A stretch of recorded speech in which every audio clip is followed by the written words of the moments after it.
بھائی اللہ تعالیٰ ان کو سلامت رکھے, ہماری بہت زیادہ دعائیں کہ وہ دل رکھتے ہیں. ایک کہنے سے مطلب انہوں نے کہا کہ بس سلمان بھائی جی جی سلمان بھائی, کیونکہ میں تمہیں نہ بس 7 بجے تم جا کے اپنا دیکھ لینا کہ مجھے میں کیا چیک دیتا ہوں, تو 7 بجے یہ بڑی بات ہے. سلمان صاحب کے حصے میں یہ اعزاز آیا. اینڈ اگین مجھے خوشی اس بات کی تھی, ان کا مجھے بھی جب فون آیا کہ بھائی بہت اچھا ادارہ ہے اور اس کو ہمیں چاہیے کہ پروموٹ کریں اور لوگ بھی تاکہ آگے بڑھ کے اس کی مدد کریں. ہم یہاں سے کہاں کراچی, کہاں دبئی اور کہاں وہ مردان کے ایک ادارے کے بارے میں سوچ رہے ہیں. یہ ان کا نصیب تھا, تو یہ بالکل ان کا کھینچ لایا ان کا نصیب ان کو. ابھی آف دا ریکارڈ ہم بڑی مزیدار گفتگو کر رہے تھے, آپ کے نالج میں ہوگا بہت سارے لوگوں کے, ورنہ میں بتایا بھی دیتا ہوں کہ شاہین ناز صاحبہ MNA بھی ہے, لیکن انہوں نے کہا کہ وہ MNA ہونے کا اعزاز ایک طرف, لیکن انسانیت کی بنیاد پہ اللہ تعالیٰ نے مجھے جو یہ اعزاز دیا کہ میں لوگوں سے ان بچوں کے لیے مانگوں,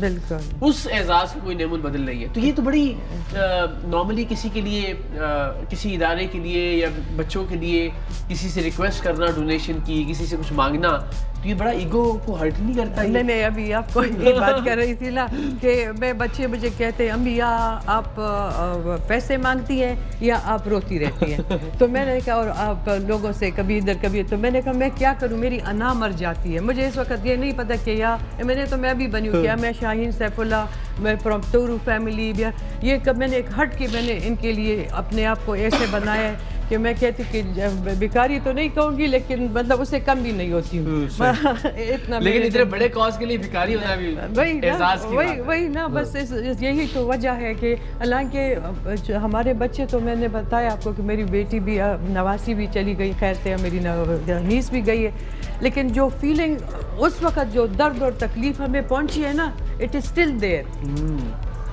ابھی تک وہ ہے. اب وہ ان بچوں میں محسوس ہوتا ہے کہ ان کے والدین کس تکلیف سے گزرتے ہوں گے. اگر مجھے ذرا بھی کوئی کہے نا کہ اس کا ہیئرنگ ایڈ نہیں ہے یا اس کی, ان کے, اب میں تصویر آپ کو دکھاؤں گی انشاءاللہ, آپ ذرا دیکھ لیں. اب تو وہ بچی ہمارے پاس نہیں ہے, اس کے بال بالکل سفید ہو گئے تھے اتنے. میں نے بلکہ اپنے بھائی کو بھی وہ بھیجی بھی, اس کی تصویر دی کہ پھر ہم نے پوچھا کہ یہ کیوں, مطلب یہ اس کی عمر کیا ہے, 5-6 سال کی بچی ہے, پورا سامنے سے اس کے بال سفید. انہوں نے کہا روٹی نہیں ہے, کھانا نہیں ہے, کہاں سے ان کو ہم کھلائیں. تو پھر اس کے گھر ایسے لوگوں کو, یہاں پہ ایسے بچوں کو اگر ٹریٹ کیا جائے تو سلام ہے آپ کو. تو بس اللہ تعالیٰ وسیلے بناتا ہے نا جی, ہم کو تو اللہ نے یہ خدمتگار بنایا ان کے لیے, ایسے مطلب اللہ تعالیٰ اور ہمت اور جذبہ دے آپ کو. یہ ہمارا آڈیولوجی کا, باقی یہ سارے آپ کو خود ایکسپلین کر لیں. السلام علیکم, کیسے ہیں آپ؟ ٹھیک ہے, خیریت سے ہیں؟ ٹھیک. ابھی یہ اسکول کی بچیاں ہیں نا, ہم ڈیلی بیس پہ اس کی ہیئرنگ ٹیسٹ کرتے ہیں. مطلب ہے کہ ہمارے پاس جو ہے نا ابھی اسکول میں 220 اسٹوڈنٹس ہیں ابھی, تو ڈیلی بیس پہ ہم اس کی ہیئرنگ ٹیسٹ بھی کرتے ہیں, اس کی ہیئرنگ ایڈ بھی چیک کرتے ہیں, اس کی موڈ بھی چیک کرتے ہیں, اور ویکس وغیرہ جو اگر کان میں انفیکشن وغیرہ ہو تو وہ بھی چیک کرتے ہیں. صحیح. تو مطلب اگر ہیئرنگ, تو یہ مشینیں کس نوعیت کی مشین ہے؟ جو ہے نا ہمارے پاس بیسک جو آڈیولوجی میں ہے نا, یہ کلینکل آڈیو میٹر ہے, یہ ڈائگنوسٹک آڈیو میٹر ہے, یہ ٹیمپینومیٹر ہے, اور اس کے علاوہ ہمارے پاس ایک بیرا مشین بھی ہے. ٹھیک ہے. آڈیو میٹر کے ذریعے ہم جو ہے نا پیشنٹ کی یا بچوں کی اس کی ہیئرنگ لیول ڈائگنوز کرتے ہیں. مطلب ہم یہ چیک, یعنی اگر ہم ان کا آڈیو لیول کرنا چاہیں ڈائگنوز تو کیا ہوگا, کیسے ہوگا, اگر آپ کر کے دکھا سکیں؟ طریقہ کار سمجھاتا ہوں نا. ابھی جو پروسیس ہم کرتے ہیں وہ جتنے اسپیچ فریکوینسی ہے نا وہ ہم چیک کرتے ہیں. ایک بچے کی ہیئرنگ لیول کتنی ہے, اور اس کی اسپیچ فریکوینسی کس لیول پہ ہے, ابھی وہ طریقہ اس کو ہم, یہ بہت بڑی امپورٹنٹ بات ہے. بہت سارے لوگ اس وقت جو اپنے گھر میں یہ پروگرام دیکھ رہے ہوں گے, شاید ان کے لیے یہ بڑا ارریلیونٹ سا پروگرام ہوگا کہ اچھا یہ کیا بات کر رہے ہیں, یہ سماعت سے یا گویائی سے محروم, یعنی وہ بچے جو بول نہیں سکتے, سن نہیں سکتے, ہمیں کیا لینا دینا ان سے. خدا نہ خواستہ جب کسی فیملی میں کوئی ایسا بچہ ہوتا ہے تو اس فیملی کو اندازہ ہوتا ہے کہ وہ کتنی تکلیف کا یا کتنی پریشانی کا باعث ہوتا ہے. اس لیے نہیں کہ وہ بچہ خدا نخواستہ تکلیف یا پریشانی کا باعث ہے, بچے تو تمام اللہ تعالیٰ کی رحمت اور اللہ تعالیٰ کا کرم ہوتے ہیں, لیکن اس بچے کے فیوچر کو لے کر, اس بچے کے مستقبل کو لے کر, اس بچے کے علاج معالجے کو لے کر بہت ساری پریشانیاں ہوتی ہیں جو اس فیملی کو لاحق ہو جاتی ہیں. اور پھر پاکستان جیسے ملک میں جہاں سہولیات کا بہت فقدان ہے, جہاں ایسے تھیراپی سینٹرز بہت کم ہیں, نہ ہونے کے برابر ہیں. اور پھر جب ہم شاہین ناز صاحبہ سے بات کر رہے تھے تو 81 میں جب ان کی بھتیجی کو یہ ڈائگنوز ہوا کہ سماعت یا گویائی کا معاملہ ہے, تو آپ سوچئے مردان جیسے شہر میں 1981 میں تمام تر وسائل موجود ہیں, ایک اچھی فیملی ہے, لیکن یہ پتہ نہیں کہ کیا کریں.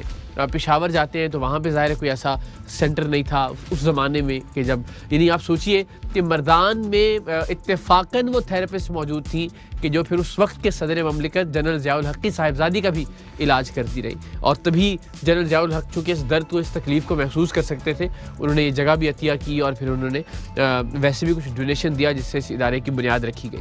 تو جب آپ کے اپنی فیملی میں کوئی ایسا بچہ ہوتا ہے تب آپ اس تکلیف کو, اس درد کو محسوس کر سکتے ہیں, جو ابھی ہم نے شاہین ناز صاحبہ کے لہجے میں بھی محسوس کی اور ان کی آنکھوں میں آنسوؤں کی شکل میں بھی محسوس کی. ان کی نواسی بھی بعد میں سماعت اور گویائی کے مسائل سے نورد آزما رہی, لیکن چونکہ اب ظاہر وہ اتنے لوگوں کی, اتنے بچوں کی خدمت کر رہی ہیں تو اللہ تعالیٰ کی ذات نے ان کی بھتیجی کے لیے بھی, وہ بھی شی از ویل سیٹلڈ ان کینیڈا ماشاءاللہ, اور وہاں وہ بہترین کامیابی کے جھنڈے گاڑ رہی ہیں, ان کی نواسی بھی ماشاءاللہ.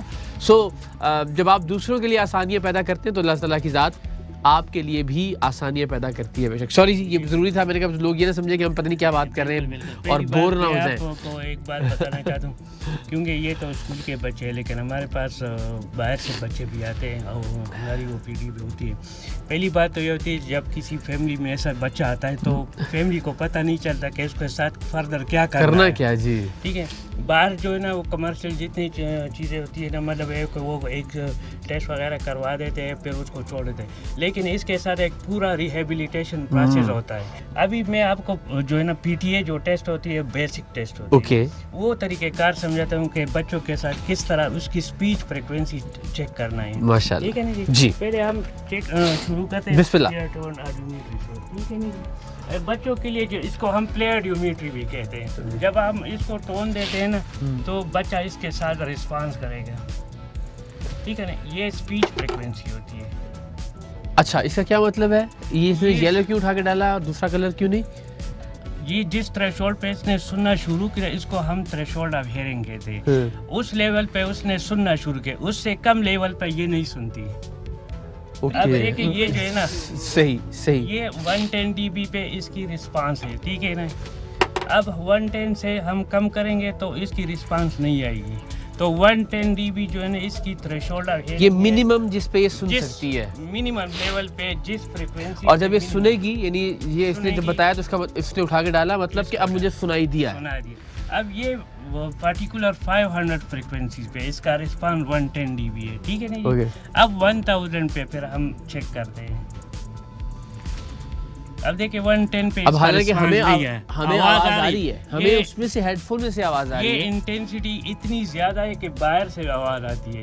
ٹھیک ہے نا, 110 dB بٹ وہ رسپونڈ نہیں کر رہی.